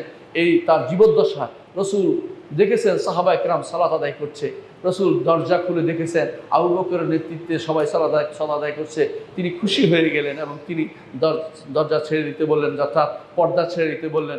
রাসূলুল্লাহ সাল্লাল্লাহু আলাইহি ওয়াসাল্লাম চেয়েছেন নেতৃত্ব হিসেবে আবু বকর রাদিয়াল্লাহু আনহু খলিফা হিসেবে দিতে। রাসূলুল্লাহ সাল্লাল্লাহু আলাইহি ওয়াসাল্লামের কাছে এক বুড়ি এসে বলে, ইয়া রাসূলুল্লাহ, রাসূলুল্লাহ সাল্লাল্লাহু আলাইহি ওয়াসাল্লামের কাছে এক মহিলা এসে বলে, ইয়া রাসূলুল্লাহ আমাকে এইটা দান করুন। রাসূল বললেন যে দিব তোমাকে। মহিলা বললেন যে ইয়া রাসূলুল্লাহ, যদি আপনাকে না পাই কার কাছে যাব? রাসূলুল্লাহ সাল্লাল্লাহু আলাইহি ওয়াসাল্লাম তখন বললেন, আমাকে না পেলে তুমি আবু বকর রাদিয়াল্লাহু আনহুর কাছে যাবে, আমাকে না পেলে তুমি আবু বকরের কাছে যাবে। এর অর্থ হচ্ছে রাসূল ইঙ্গিত করেছেন যে তারপরে খলিফা হবে আবু বকর রাদিয়াল্লাহু আনহু, তিনি তারপরে খলিফা হবেন, আর কেউ না, অর্থাৎ খলিফা হবেন আবু বকর রাদিয়াল্লাহু আনহু। আল্লাহ তাআলা শ্রেষ্ঠ ব্যক্তিকেই এই শ্রেষ্ঠ স্থানে মনোনীত করেছেন, সেজন্য উম্মতের এই শ্রেষ্ঠ ব্যক্তি আবু বকর রাদিয়াল্লাহু আনহু মুহাম্মদুর রাসূলুল্লাহ সাল্লাল্লাহু আলাইহি ওয়াসাল্লামের পরে খলিফা নির্বাচিত হয়েছেন।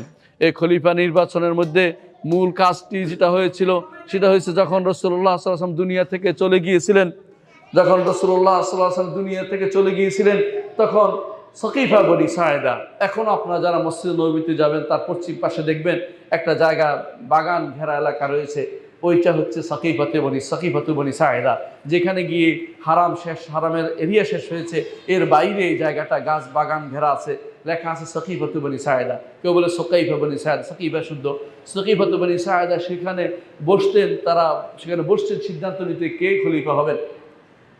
আনসাররা বলে বসতেন যে আমাদের থেকে একজন, এবং মুহাজিররা বলে আমাদের থেকে একজন, এক একজন দাবি করলে এক একটা। কিন্তু এমন সময় আবু বকর ওমর দুজনে ঢুকলেন, তারা বললেন যে রাসূলুল্লাহ সাল্লাল্লাহু আলাইহি ওয়াসাল্লাম বলেছেন আল আইম্মাতু মিন কুরাইশ, যে খলিফা হবে কুরাইশ থেকে।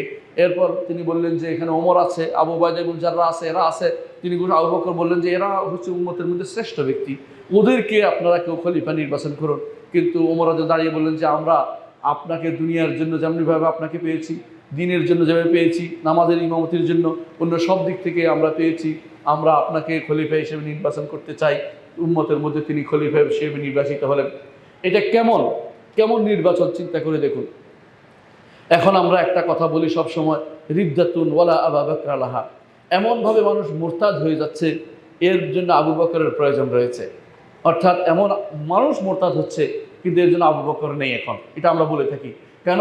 রাসূলুল্লাহ সাল্লাল্লাহু আলাইহি ওয়াসাল্লাম দুনিয়া থেকে চলে যাওয়ার পরে বিভিন্ন এলাকার মানুষ বিভিন্নভাবে দিন থেকে বিমুখ হয়ে গেল, কেউ দিন থেকে বেরিয়ে গেল, একদল তো কাফের হয়ে গেল, আরেক দল মুসাইলামা কাযযাবকে নবী মেনে সে তারাও কাফের হয়ে গেল, আরেক দল বলল ইমানদার তবে যাকাত দিব না, অর্থাৎ শরীয়ত মানবে না, এরা কাফের হয় নাই, শরীয়ত মানবে না, অর্থাৎ তারা শরীয়ত মেনে চলবে না, কিন্তু যাকাত ফরজও বলছে না, তারা যাকাত ফরজ কিন্তু দিব না, এটা শরীয়ত না মানা। আবু বকর রাদিয়াল্লাহু আনহু এর বিরুদ্ধে যুদ্ধ করলেন। এখন যারা শরীয়ত মানে না, শরীয়ত শুনতে চায় না, শরিয়া নামটি শুনলে তাদের গায়ে আগুন ধরে যায়, এরকম মানুষ এখন হাজার হাজার না লাখে লাখে। এরকম মানুষগুলোর বিরুদ্ধে আবু বকরের মতো ব্যক্তিত্বের দরকার আছে, যারা শরিয়া নামটিকে যিনি শরিয়া নামটিকে বাস্তবায়ন করার জন্য বলেছিলেন, ওয়াল্লাহি লাউ মানাউনি আনাকানা ওয়া কালান, আল্লাহ শপথ করে বলছি, যদি তারা আমাকে নিষেধ করে, যা রাসূলের যুগে দিত একটি ছাগল অথবা একটা রশি দিতে তখনকার সময়ে তারা দিত, এখন যদি নিষেধ করে লাকাতালতুম আলাইহি, তাদের এর বিরুদ্ধে যুদ্ধ করব আমি। অর্থাৎ শরীয়ত না মানলে কোনো রাষ্ট্রপ্রধানের জন্য অবশ্যই কর্তব্য হচ্ছে তিনি যেন তাদের বাধ্য করে যুদ্ধ করে হলেও শরীয়ত মানাবেন। এটা হচ্ছে আল্লাহ তাআলার পক্ষ থেকে নির্দেশনা। আজ আমরা শরীয়ত না মানার জন্য ফন্দি করি, শরীয়ত কিভাবে আমাদের বাস্তবায়িত না হতে পারে সেই চেষ্টা করি। আবু বকর রাদিয়াল্লাহু আনহু সেই সময় যে কর্মটি করেছিলেন, সেরকম ব্যক্তিত্বের আমাদের আজ প্রয়োজন রয়েছে। আমরা আবু বকর রাদিয়াল্লাহু আনহুকে আজ স্মরণ করি, তিনি একদিকে যুদ্ধ করেছেন যারা মুরতাদ হয়ে গেছে তাদের বিরুদ্ধে, এমন অবস্থা দাঁড়িয়েছিল, মুরতাদ এত বেশি পরিমাণ হয়েছে বেদুইনদের মাঝে, বেশিরভাগ অনেক মানুষ মুরতাদ হয়ে গেছিল সেই সময়, কারণ তারা মনে করতে রাসূল মরে গেছে, আমরা এখন কি করব, এরকম একটা অবস্থা তাদের মধ্যে তৈরি হয়ে গিয়েছিল। এই মুরতাদ অবস্থা থেকে আবু বকর রাদিয়াল্লাহু আনহু তিনি বললেন যে জাইশে ওসামার যে ওসামা রাদিয়াল্লাহু আনহু একটি তার নেতৃত্বে যে বাহিনীকে রাসূলুল্লাহ সাল্লাল্লাহু আলাইহি ওয়াসাল্লাম পাঠিয়েছিলেন, সে বাহিনীকে যখন তিনি রাসূল পাঠিয়েছিলেন, কিন্তু রাসূল বাহিনী যাওয়ার আগেই রাসূলুল্লাহ সাল্লাল্লাহু আলাইহি ওয়াসাল্লাম দুনিয়া থেকে চলে গেছেন। আবু বকর রাদিয়াল্লাহু আনহু তিনি ক্ষমতায় এসে প্রথম বললেন যে রাসূল যেটা পাঠিয়েছেন সেটা পাঠানো হবে, কেউ সেটাকে বাধা দিতে পারবে না। অন্যরা বলল যে এখন আমরা নিজেরাই সমস্যায় আছি, যুদ্ধ কেন করবো? আবু বকর বললেন না, রাসূল যেটা পাঠিয়েছেন সেটা পাঠাতে হবে। তিনি ওসামা রাদিয়াল্লাহু আনহুর নেতৃত্বে তার পিতা যেভাবে মারা গিয়েছিলেন মুতার যুদ্ধে, সেই যুদ্ধের প্রতিশোধ হিসাবে তিনি ওসামা রাদিয়াল্লাহু আনহুকে যে পাঠালেন কাফেরদের বিরুদ্ধে যুদ্ধ করতে। এই যুদ্ধ দেখে অনেকেই বলছে যে মুসলমানদের শক্তি ফিরে এসেছে, আবার ইসলামের দিকে ফিরে চলে এসেছে। এটা ছিল একটা বিশাল বুদ্ধির কাজ। আবু বকর রাদিয়াল্লাহু আনহু ছাড়া এই চিন্তা তখন কারো মাথায় আসেনি।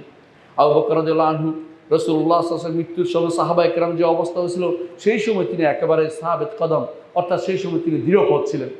এমনকি ওমর রাদিয়াল্লাহু আনহু তিনি তরবারি নিয়ে দাঁড়িয়েছিলেন, তিনি বলছিলেন, কেউ যদি বলে যাও রসুল মরে গেছে, তাকে আমি এই তরবারি দিয়ে দ্বিখণ্ডিত করে ফেলবো। রসুল মরেন নাই, কিছুক্ষণ পরে তিনি জেগে উঠবেন, এখন তিনি ঘুমাচ্ছেন, এভাবে বলতেছিলেন। কিন্তু আবু বকর রাদিয়াল্লাহু আনহু তিনি ছিলেন দূরে, তিনি যখন সুনহা এলাকায় ছিলেন, মদিনার দক্ষিণ পাশে, সেখান থেকে তিনি এসে দেখলেন যে রাসূলুল্লাহ সাল্লাল্লাহু আলাইহি ওয়াসাল্লাম আর নাই। তিনি তখন তিনি তার মুখে চুমু দিলেন, চুমু দিয়ে বললেন, আল্লাহ আল্লাহ শপথ করে বলছি, যে মৃত্যু আপনার আশার সেই মৃত্যু আপনার এসে গেছে। আল্লাহ আপনাকে দুটি মৃত্যু দিবেন না। আমি আল্লাহ শপথ করে বলছি যে আল্লাহ তাআলা আপনাকে মৃত্যু দিয়েছেন। ওমর রাদিয়াল্লাহু আনহু বললেন যে আবু বকর আপনি কি বলছেন? বলে, ওমর স্মরণ করো, আল্লাহ তাআলা কোরআনে কারীম বলেছেন, ওমা মুহাম্মাদুন ইল্লা রাসূলুন ক্বাদ খালাত মিন ক্বাবলিহি রাসূল। মুহাম্মদ তো একজন রাসূল, তার আগেও রাসূলরা চলে গেছে। ওমর রাদিয়াল্লাহু আনহু তখন বললেন যে আমার জন্য মনে হলো এই প্রথম বুঝি আমি আয়াত পড়ছি, কারণ রাসূলুল্লাহ সাল্লাল্লাহু আলাইহি ওয়াসাল্লাম মৃত্যু তারা কল্পনা করতে পারে নাই, কোনোদিন চিন্তাও করে নাই।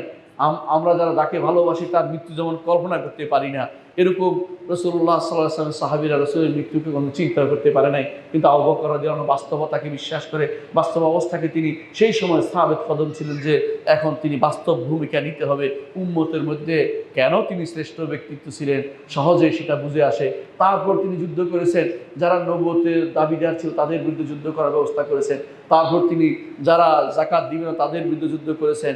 তারপর তিনি যারা শরীয়ত মানবে না তাদের বিরুদ্ধে যুদ্ধ করেছেন। এইভাবে তারা মুরতাদ তাদের বিরুদ্ধে যুদ্ধ করেছেন।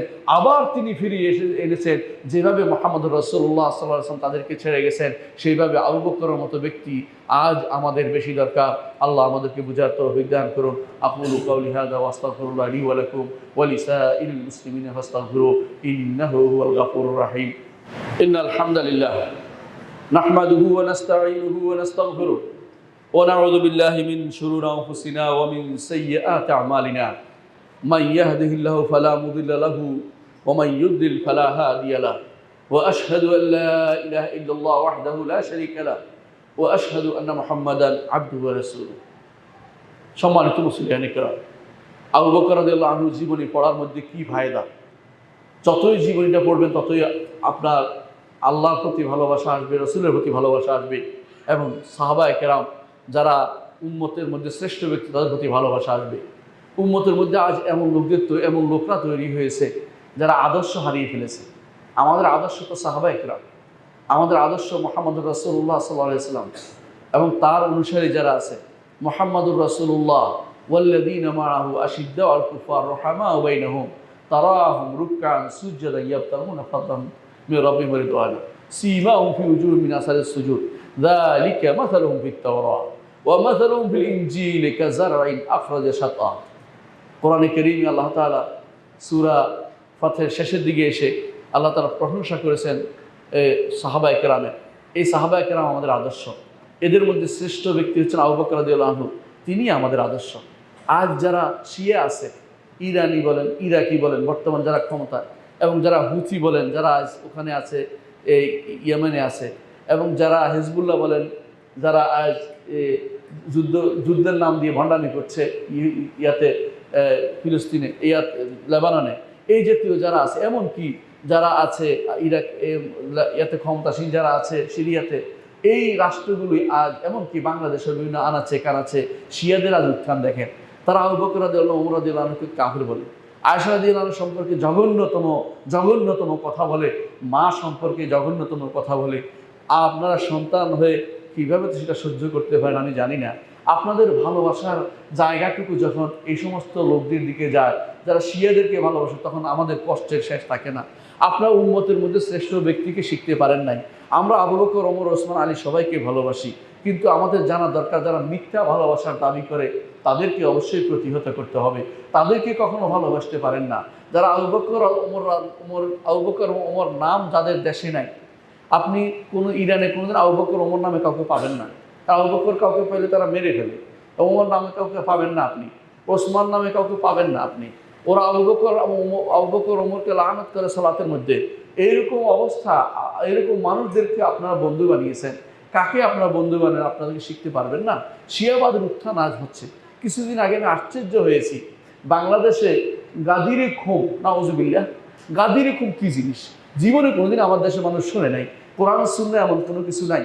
গাদির হুকুম অর্থ হচ্ছে রাসূলুল্লাহ সাল্লাল্লাহু আলাইহি ওয়াসাল্লামকে খারাপ কথা বলেছে কেউ। রাসূলুল্লাহ সাল্লাল্লাহু আলাইহি ওয়াসাল্লামের তার প্রিয় সাহাবী আলী রাদিয়াল্লাহু আনহুকে কেউ কেউ উল্টাপাল্টা কথাবার্তা বলেছে।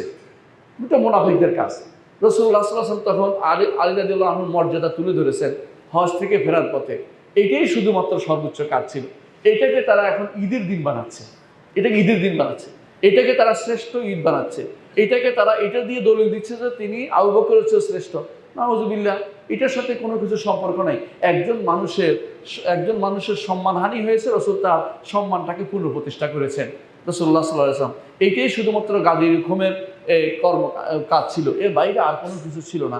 অর্থাৎ তারা যখন আলী রাদিয়াল্লাহু আনহু ইয়েমেনের গভর্নর ছিলেন, সেখান থেকে ইয়েমেনের গভর্নর হিসেবে তিনি যখন ফিরে আসলেন, বিভিন্ন রকমের কথাবার্তা সাধারণত একজন নেতার বিরুদ্ধে ছড়ায়, এরকম কথা ছড়াচ্ছিল। সেই সময় রাসূলুল্লাহ সাল্লাল্লাহু আলাইহি ওয়াসাল্লাম আলীর পক্ষ নিয়ে কথা বলেছেন, কারণ আলী রাদিয়াল্লাহু আনহু সেই সমস্ত অপবাদ থেকে সম্পূর্ণ মুক্ত। এই কথা তিনি ঘোষণা করেছেন। এইটাকে তারা নিয়ে এসে সব কিছুর উপরে নিয়ে আসতেছে, ঈদ পালন করতেছে। সেটার জন্য কেউ কেউ, আমি আশ্চর্য হয়েছি, ইসলাম পালন করে দাবি করে, নিজেদেরকে ইসলামিক দাবি করে। এরাও দেখি গাদির হুকুমের জন্য তারা শুভেচ্ছা দিচ্ছে। নাউযুবিল্লাহ, এর চেয়ে বড় ধরনের ফিতনা আল্লাহ দুনিয়াতে থাকতে পারে না। এটা বড় ধরনের হারাম, বিদআত এবং এটা গুনার কাজ। যদি এটাকে একটু ঈদ মনে করে তাহলে কুফরি হয়ে যাবে। রাসূলুল্লাহ সাল্লাল্লাহু আলাইহি ওয়াসাল্লাম আমাদের জন্য মাত্র দুটি ঈদ দিয়েছেন, একটা হচ্ছে ঈদুল ফিতর, একটা হচ্ছে ঈদুল আযহা। সুতরাং যারা আজ এই জাতীয় মিথ্যা হাদিস বর্ণনা করে, যারা মিথ্যা পর্ব তৈরি করে, যারা মিথ্যা জিনিস দিয়ে ভরে দিয়েছে আমাদের এই সমাজকে নষ্ট করে দিয়েছে, এই শিয়া এবং সুফি এই দুই গোষ্ঠীকে যারা প্রমোট করতেছে, এদের ব্যাপারে আমাদের সাবধান থাকতে হবে। বিশেষ করে আপনারা যারা আবু বকর রাদিয়াল্লাহু আনহু সম্পর্কে জানবেন, অবশ্যই তারা এই মিথ্যাচারগুলিকে নিজের পথ থেকে সরিয়ে দিতে পারবেন এবং বুঝতে পারবেন যে যারাই এই কথাগুলি বারবার তুলে ধরতেছে, এরা মূলত মিথ্যাচার করতেছে, এদের ব্যাপারে আমাদের সাবধান থাকতে হবে। আলা ওয়াসাল্লু আলা সাইয়্যিদিল বাশারিয়া মুহাম্মদ ইবনে আবদুল্লাহ কামা আমাল্লাহু আযজা ওয়া জাল্লা ফি কিতাবিহি ওয়া সাল্লা বিমালাইকাতিল মুসাব্বিহাতিল কুদসি ওয়া সাল্লাসা বিকুম আইয়ুহাল মুমিনুন ফাকালা তাআলা মুখবিরা ওয়া আমিরা ইন্নাল্লাহা ওয়া মালাইকাতাহু ইউসাল্লুনা আলান নবী ইয়া আইয়ুহাল্লাযীনা আমানু সাল্লু আলাইহি ওয়া সাল্লিমু তাসলিমা ওয়া ক্বালা আন-নবী সাল্লাল্লাহু আলাইহি ওয়া সাল্লাম মান সাল্লা আলাইহি মারাতান সাল্লাল্লাহু আলাইহি বিআশার আল্লাহুম্মা সাল্লি আলা মুহাম্মদ وعلى آل محمد كما صليت على إبراهيم وعلى آل إبراهيم إنك حميد مجيد اللهم بارك على محمد وعلى آل محمد كما باركت على إبراهيم وعلى آل إبراهيم إنك حميد مجيد اللهم ارض عن الخلفاء الراشدين أبي بكر وعمر وعثمان وعلي وعن سائر الصحابة والتابعين رضوان الله عليهم أجمعين اللهم اغفر لنا ولإخواننا الذين سبقونا بالإيمان ولا تجعل في قلوبنا غلا للذين آمنوا ربنا إنك رؤوف رحيم اللهم اغفر لنا أجمعين اللهم اغفر لنا أجمعين اللهم اغفر لنا أجمعين আল্লাহ আমাদের সবাইকে আপনি ক্ষমা করে দিন। আল্লাহ আমাদের সবাইকে আপনি আবু বকর রাদিয়াল্লাহু আনহু ভালোবাসার তৌফিক দিন। আল্লাহ আবু বকর রাদিয়াল্লাহু আনহু ভালোবাসার মাধ্যমে আমাদের ঈমানকে আমাদের চাঙ্গা করে দিন। আল্লাহ আবু বকর, ওমর, ওসমান, আলী সহ প্রত্যেক সাহাবীকে ভালোবাসার তৌফিক আমাদের দিন। আল্লাহ যারা সাহাবীদের দুশমন, আল্লাহ সাহাবীদের দুশমন যারা, বিশেষ করে যারা সাহাবীদেরকে তাকফির করে কাফের বলে, নাউযুবিল্লাহ, আল্লাহ তাদের থেকে আমাদেরকে দূরে সরিয়ে দিন। আল্লাহ তাদেরকে আমাদের পথ থেকে দূরে সরিয়ে দিন। আল্লাহ তাদেরকে হয় হেদায়েত দিন, না তাদেরকে ধ্বংস করে দিন। আল্লাহ তারা যে সমস্ত রাষ্ট্র দখল করে আসছে, সেই সমস্ত রাষ্ট্রকে আল্লাহ তাদের হাত থেকে মুক্ত করে দিন। আল্লাহ আমাদেরকে আপনি সঠিক পথ বুঝার মানার তৌফিক দান করুন। আল্লাহ আমাদের সন্তানদেরকে দ্বীনের উপর রাখুন। আল্লাহ বিশুদ্ধ আকীদা ও মানহাজের উপর রাখুন। আল্লাহ আমাদের সন্তানদেরকে দ্বীনের উপর বড় করুন। আল্লাহ আমাদেরকে দ্বীনের উপর বড় করুন। আল্লাহ আমাদের মেয়েদেরকে দ্বীনের উপর হাসমত দান করুন। আল্লাহ মেয়েদেরকে ছেলেদের জন্য ফিতনা বানিয়ে না আল্লাহ। আল্লাহ মেয়েদেরকে ঘরে ফিরে দেওয়ার তৌফিক দান করুন। আল্লাহ আমাদের মেয়েদেরকে ঘরে ফিরিয়ে দিন। আল্লাহ আমাদের মেয়েদেরকে ঘরে ফিরিয়ে দিন। আল্লাহ আমাদের সন্তানদেরকে কবুল করুন। আমাদের মধ্যে যারা মারা গেছে তাদেরকে আল্লাহ আপনি ক্ষমা করে দিন। আল্লাহ আমাদের মধ্যে যারা সুস্থতা দান করুন। আল্লাহ আমাদের মধ্যে যাদের কোনো সমস্যা উত্তর তৌফিক দান করুন। আল্লাহ আমাদেরকে সঠিক পথে পরিচালিত করুন। আল্লাহ আমাদের উপরে এমন কাউকে আমাদের উপরে কর্তৃত্বশীল করবেন না যারা আমাদেরকে ভালোবাসবে না, দ্বীনকে ভালোবাসবে না, যারা রাসূলকে ভালোবাসে না। আল্লাহ আমাদেরকে আপনি সঠিক পথে পরিচালিত করুন। আল্লাহ আমাদেরকে আপনি দ্বীনের উপরে মৃত্যু দিন। আল্লাহ আমাদের কবুল করুন। আল্লাহুম্মা আগফির ওয়ারহাম আনতা খায়রুর রাহিমিন। ইবাদাল্লাহ রাহিমাকুমুল্লাহ, ইন্নাল্লাহা ইয়া'মুরু বিল আদলি ওয়াল ইহসান ওয়া ইতা'i যিল কুরবা ওয়া ইয়ানহা আনিল ফাহশাই ওয়াল মুনকারি ওয়াল বাগই ইয়া'iযুকুম লা'আল্লাকুম তাযাক্কারুন ওয়া লাযিকরুল্লাহি আকবার ওয়াল্লাহু ইয়া'লামু মা তাসনাউন।